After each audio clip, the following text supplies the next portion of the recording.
السلام علیکم. Matiullah Jan, M J T V. Pakistan کی آئینی عدالتوں کی بے بسی اتنی واضح ہوتی جا رہی ہے کہ اب جبکہ خفیہ اداروں کے اوپر الزامات ہیں، ججوں اور ان کے اہل خانہ پر دباؤ ڈالنے کے معاملہ سپریم کورٹ تک پہنچ گیا ہے اور مزید انکشافات بھی اس حوالے سے ہو رہے ہیں، تو اسلام آباد ہائی کورٹ کے ایک اور جج نے لاپتہ افراد کیس میں اپنی بے بسی کا کھلے عام اعتراف کیا ہے اور یہ کہا ہے کہ اگر عدالتیں لاپتہ افراد کیس میں کوئی حکم بھی جاری کریں تو اس پہ اگر عمل نہ ہوا تو کیا ہوگا.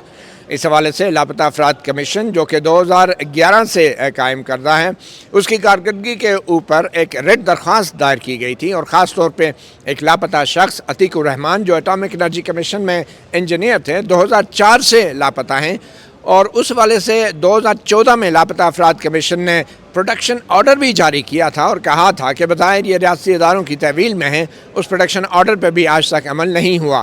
اس پروٹیکشن آرڈر پہ عمل درآمد کے لیے عتیق الرحمان کی جو بہن ہیں حاجرہ بی بی، انہوں نے 2022 میں 2 سال پہلے اسلام آباد ہائی کورٹ میں ایک ریٹ درخواست دائر کی تھی اور آج تک وہ معاملہ چلی جا رہا ہے. اور آج جسٹس میاں گل حسن اورنگزیب کی عدالت میں جب یہ کیس لگا تو جسٹس میاں گل حسن اورنگزیب نے یہ معاملہ مزید ٹھوس انداز میں آگے بڑھنے کی بجائے سرعام اپنی بے بسی کا اظہار کیا اور اپنے ریمارکس میں کہا کہ اب تو صورتحال بہت بدل چکی ہے. اسی حوالے سے ہم بات کریں گے خاتون حاجرہ بی بی کی وکیل اور معروف قانون دان، ہیومن رائٹ ایکٹیوسٹ، کسی تعارف کی محتاج نہیں، ایڈوکیٹ ایمان مزاری جو ہمارے ساتھ موجود ہیں. ایڈوکیٹ ایمان مزاری، مختصراً پہلے تو تھوڑا یہ بتا دیں کہ یہ کیس ہے کیا، اس کا پس منظر کیا ہے؟ اس کا پس منظر یہ ہے متی صاحب کہ 2004 میں اپنی شادی کے دن عتیق الرحمان جو کہ ایک انجینئر تھے پاکستان اٹامک انرجی کمیشن میں، انہیں شادی کے دن ایبٹ آباد سے جبراً لاپتہ کیا گیا.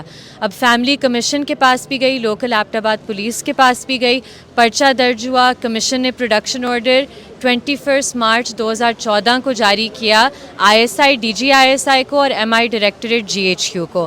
10 سال ہو چکے ہیں پروڈکشن آرڈر کو، 20 سال ہو چکے ہیں جبری گمشدگی کو، نہ پروڈکشن آرڈر کی کمپلائنس ہوئی ہے. آج اٹارنی جنرل صاحب کو بلایا گیا تھا کیونکہ یہ ساری نان کمپلائنس ہم دیکھتے آ رہے ہیں اس کیس میں. اٹارنی جنرل صاحب کی طبیعت خراب تھی، وہ پیش نہ ہوئے.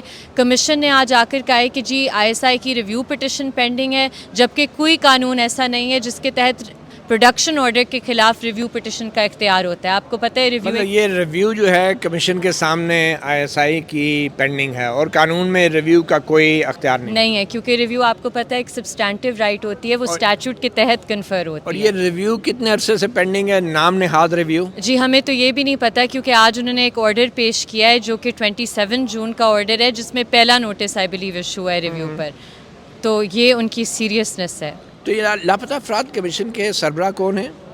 Justice Javed Iqbal ji. Justice retired Javed Iqbal supreme court کے معروف، اگر کہیں بدنام زمانہ تو غلط نہ ہوگا کیونکہ ان کے حوالے سے کافی سکینڈلز بھی آئے ہیں اور نیب کے چیئرمین بھی رہے ہیں اور سیاسی انجینئرنگ کا ایک کل پرزہ بھی رہے ہیں، مگر ابھی تک ان کو لاپتہ افراد کمیشن سے ان کو ہٹایا نہیں جا سکا. بلکہ لاپتہ افراد کمیشن میں پیش ہونے والی کچھ خواتین نے ان کے خلاف ہراسگی کی شکایات بھی کی تھی، کھلے عام شکایات کی تھی، مگر جسٹس جاوید اقبال شاید اس نظام کا ایک بہت مضبوط ستون ہیں.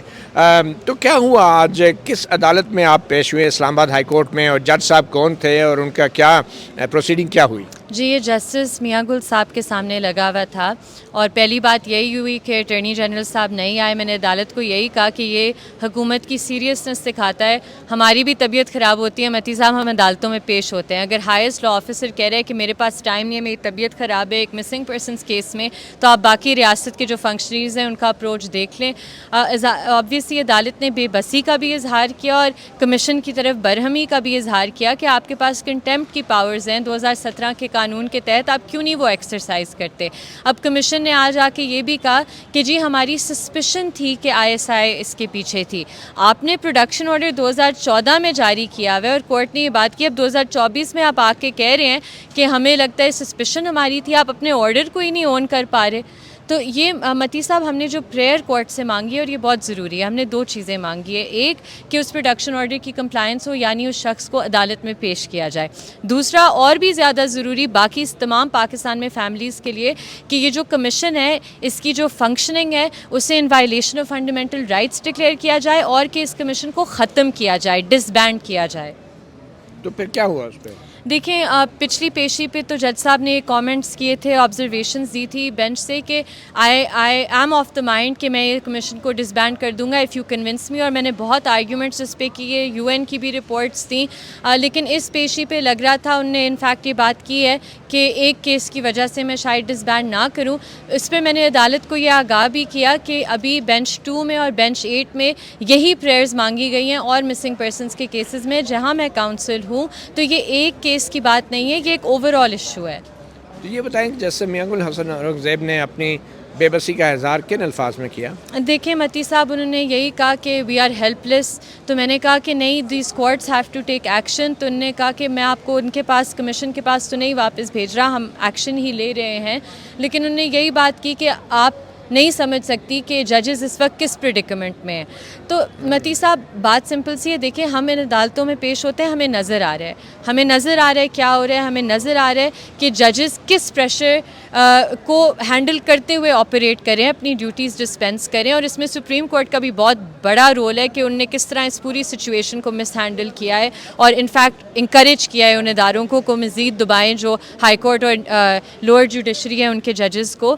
تو بٹ اب پوائنٹ یہ ہے کہ جس طرح کمیشن کے پاس کنٹیمپٹ پاورز ہیں, اس کورٹ کے پاس بھی کنٹیمپٹ پاورز ہیں. اگر کوئی پبلک فنکشنری ان کے آرڈرز کو ڈس ریگارڈ کرے یا وائلیٹ کرے ڈائریکٹلی, تو پھر ان کے خلاف کنٹیمپٹ پروسیڈنگز انیشیٹ ہونی چاہیے, انہیں جیل بھیج دینا چاہیے. یہی اکاؤنٹیبلٹی ہے نا, کہ اگر کوئی نئی کمپلائنس کرا, ٹھیک ہے میں سمجھ سکتی ہوں عدالتوں کی بے بسی اس لیے کیونکہ ایگزیکٹو نے ان کے آرڈرز انفورس کرنے ہوتے ہیں. جب ایگزیکٹو نہیں کرا تو کنٹیمپٹ کریں. لیکن جسٹس میاں گل حسن اورنگزیب نے کچھ وجہ بتائی کہ وہ کوئی ٹھوس آرڈر کیوں نہیں جاری کر رہے؟ انہوں نے یہ باتیں آبزرویشنس کے طور پر آج پیشی میں کی تھی. انہوں نے یہی باتیں کی کہ دیکھیں 20 سال ہو چکے ہیں, مرڈر کا بھی اب پرچہ ہو سکتا ہے اور اکاؤنٹیبلٹی ہوگی ریلیونٹ آفیشلس کی, یہ ساری چیزیں آج کے آرڈر میں انہوں نے لکھوائی ہیں. لیکن جو مجھے سمجھ آ رہی ہے کہ کیونکہ یہ ایک کیس کا ایشو نہیں ہے, ملٹیپل کیسز ہیں, تو انہیں یہی لگ رہا ہے شاید کہ چاہے کوئی بھی آرڈر آ جائے, جس طرح ماہرہ ساجد کی ججمنٹ آئی تھی, پھر آئی سی اے میں وہ چیلنج ہو گئی, اس میں اسٹے آرڈر مل گیا, تو چاہے جو وہ ان کی شاید پرسپیکٹو یہ ہے, میں اسیوم کر رہی ہوں کہ چاہے کوئی بھی آرڈر آ جائے کمپلائنس نہیں ہوگی, بٹ پہلے آرڈر تو آئے پھر کمپلائنس انشور کروائی لیکن یہ جائے. کیا انہوں نے یہ کہا نہیں کھلی عدالت میں کہ ہم اگر آرڈر کر بھی دیں گے تو کیا ہوگا؟ جی انہوں نے یہ بات کی تھی, ان کی طرف سے یہ ریمارکس آئے تھے, لیکن پوائنٹ یہی ہے کہ کانسٹیٹیوشنل کورٹس نے اپنا کام کرنا ہے. اگر عدالتیں بے بس ہے تو آپ ان لوگوں کا سوچ سکتے ہیں جو ان عدالتوں میں آ رہے ہیں. اس طرح تو نہیں ہو سکتا متی صاحب, اس طرح نہیں ہو سکتا کہ ایگزیکٹو آ کر کہے کہ ہم آپ کو مانتے ہی نہیں ہیں اور عدالتیں کہیں ٹھیک ہے.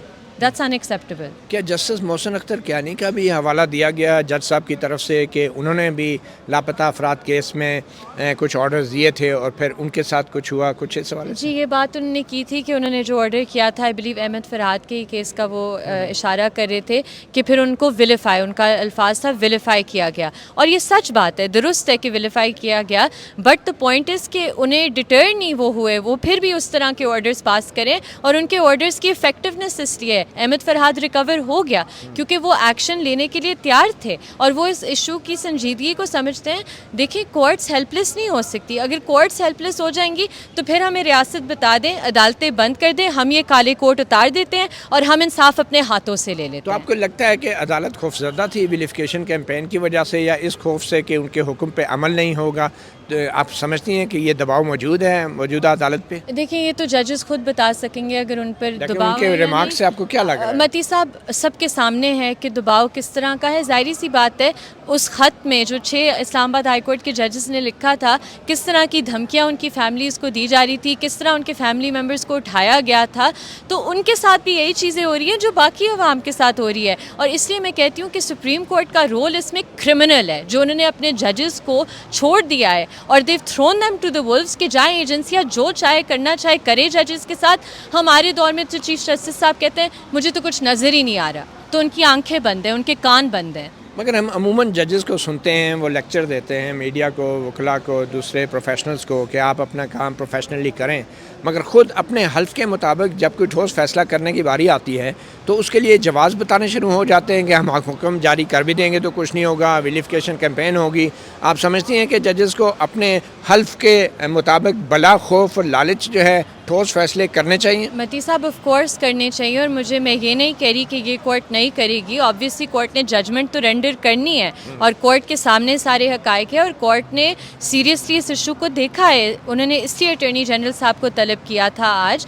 بٹ اب یہ بھی دیکھیں، اینڈ آئی کین انڈرسٹینڈ کہ کورٹ کے پرسپیکٹو سے آئی ایس آئی کے سیکٹر کمانڈر کو بلاتے ہیں، وہ نہیں پیش ہوتے۔ اچھا، اس کورٹ میں نہیں، جو بینچ 2 تھی، جب انہوں نے سیکٹر کمانڈر کو بلایا تھا نہیں پیش ہوتے، لیکن وہ بندہ چھوڑ دیا تھا۔ تو یہی باتیں تو ہم یہی کرتے ہیں نا کہ یا تو وہ پیش ہوں گے یا بندہ چھوڑا جائے گا۔ تو اب اس طرح کورٹ کو بھی یہ چیز بہت سیریسلی دیکھنی ہوگی کہ اگر ایگزیکٹو از ایکٹنگ کنٹیمپٹ میں، hold them accountable for that contempt. ایسا نہیں ہو سکتا کہ جی اس طرح چلتی جائیں گی چیزیں، ایگزیکٹو کچھ نہیں کری تو ہم بھی نہیں کریں گے۔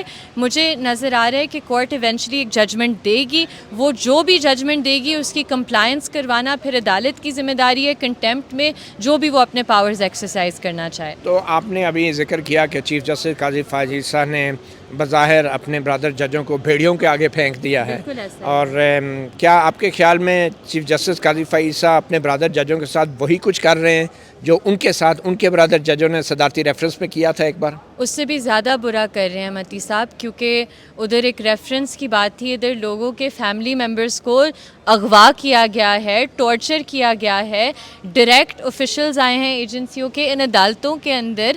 تو یہ تو ایک بالکل ہی ابسرڈ بات ہے، اور مجھے سمجھ نہیں آتی متی صاحب کہ ان کے ساتھ جو ہوا ہے انہیں پتہ ہے کس نے کیا ہے، اب انہیں نظر نہیں آ رہا کہ کون کر رہا ہے۔ وہ ابھی بھی شاید یہ ماننے کو تیار نہیں کہ ان کے دور میں ہو سکتا ہے، یا تو یہ ان کا دور نہیں ہے یا پھر اس کی وجوہات جو ہیں وہ بتانے کے قابل نہیں ہیں، یہ بھی ہو سکتا ہے۔ متی صاحب بتانے، اب تو سڑک پہ چلتے ہوئے آپ کسی شخص سے پوچھ لیں، سب کو سچ پتہ ہے۔ اب اس سٹیج پر ہم آ گئے ہیں کہ سب کو سچ پتہ ہے، تو قاضی صاحب، چیف جسٹس صاحب آنریبل بھی سچ کو تسلیم کر لیں تو بہت اچھا ہوگا۔ اور بہت شکریہ ایڈوکیٹ ایمان مزاری۔ عتیق الرحمان جو ہیں پچھلے 20 سال سے اب لاپتہ ہیں، اور ان کی بہن پچھلے 2 سال سے اسلام آباد ہائی کورٹ میں انصاف کی متقاضی ہیں، اور جو لاپتہ افراد کا کمیشن ہے پچھلے 14 سال سے کام کر بھی رہا ہے اور نہیں بھی کر رہا، اور اس کے سربراہ جسٹس ریٹائرڈ جاوید اقبال سابق سپریم کورٹ کے جج پچھلے 15 ہی سال سے اس عہدے پہ براجمان ہیں، اور اپنی تمام تر نام نہاد نیک نامی اور بری شہرت کے باوجود میں کہوں گا ان کو آج تک کوئی ان کے عہدے سے بھی نہیں ہٹا سکا۔ اب دیکھنا یہ ہے کہ جسٹس میانگ الحسن اورنگزیب نے جس بے بسی کا آج اظہار کیا ہے، کیا اسلام آباد ہائی کورٹ واقعی اتنی بے بس ہے؟ اگر یہ اتنی ہی بے بسی ہے تو کیا جسٹس میانگ الحسن اورنگزیب بھی کوئی خط لکھنے والے ہیں؟ مطیع اللہ جان، MJ TV سے اتنا، اجازت دیجیے، اللہ حافظ۔